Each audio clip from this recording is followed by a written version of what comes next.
মশলা কিচেনে তোমাদের ওয়েলকাম জানাচ্ছি। এখন দেখো বাজারে প্রচুর পরিমাণে তাজা ধনেপাতা পাওয়া যাচ্ছে। তোমরা ধনেপাতার বড়া খেয়েছো, ধনেপাতার চাটনি খেয়েছো। আজ আমি তোমাদেরকে ধনেপাতার আচার করে দেখাবো। তার জন্য দেখো আমি এক বাটি ধনেপাতা নিয়েছি। আচার বলে আমাকে কিছু আচারের মশলা তৈরি করতে হবে। তার জন্য দেখো 1 চামচ জোয়ান নিয়েছি, ছোটো চামচের 1 চামচ মৌরি নিয়েছি, আর 1/2 চামচ মেথি নিয়েছি, আর 2টো শুকনো লঙ্কা। এটাকে আমি ড্রাই রোস্ট করে নেব। এটা আমার ড্রাই রোস্ট করা হয়ে গেছে। এবার এটাকে আমি নামিয়ে ঠান্ডা করে পাউডার করে নেব। আমার গরম হয়ে গেছে। এবার এর মধ্যে আমি সর্ষের তেল দেবো। তেলটা একটু বেশি করেই দেবে, আচার না সেই জন্য।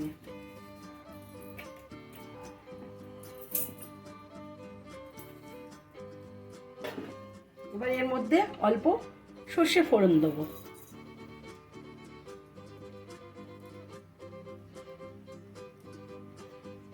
এর মধ্যে আমি কয়েকটা কাঁচা লঙ্কা আর রসুন এইভাবে দেখো কুচিয়ে নিয়েছি, এটা দিয়ে দেবো এর মধ্যে।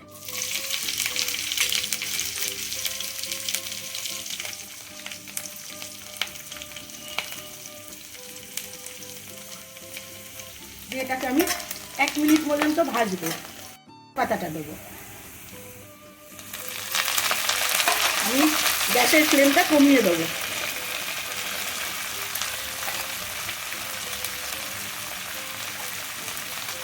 ধনে পাতাটা আমি ভালো করে ধুয়ে কুচিয়ে রেখেছি।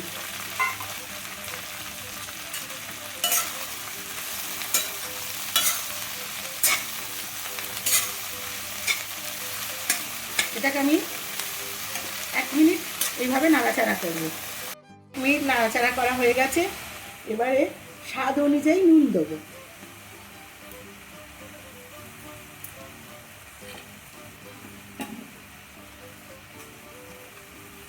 অল্প একটু হলুদ গুঁড়ো।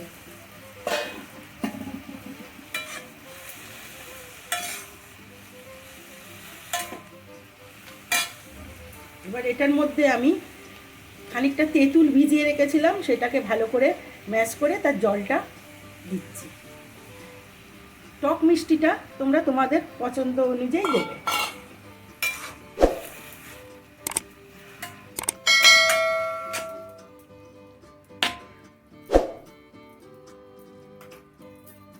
এবার এর মধ্যে গুড় দেবো।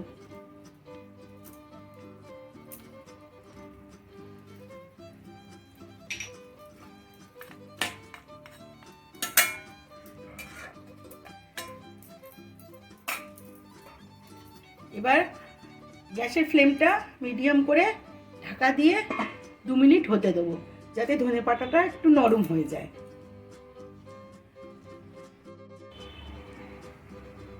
এবার ঢাকাটা আমি খুলব।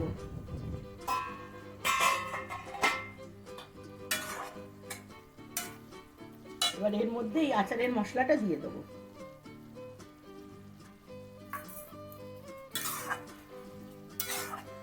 এটা একটু শুকনো শুকনো করে গ্যাস বন্ধ করে দেবো। এর মশলাটা দিয়ে আমি এইভাবে একটু নাড়াচাড়া করে শুকিয়ে নিয়েছি। এবার গ্যাসটা অফ করে দেবো। এটা আমার হয়ে গেছে। টক ঝাল মিষ্টি ধনেপাতার আচারটা আমার হয়ে গেছে। এটা একটু তেল আমি বেশি দিয়েছি, তাহলে তোমরা এটা এয়ারটাইট বক্সে রেখে 15 দিন পর্যন্ত ফ্রিজে রেখে খেতে পারবে। এটা রুটি পরোটার সাথে তো ভালো লাগে, কিন্তু আমরা যেহেতু বাঙালি, আমাদের ভাতের সাথে এটা দারুণ জমবে। তোমাদের যদি এই ধনেপাতার আচারের রেসিপিটা ভালো লেগে থাকে, তাহলে তোমরা অবশ্যই লাইক করো, বেশি বেশি করে শেয়ার করো।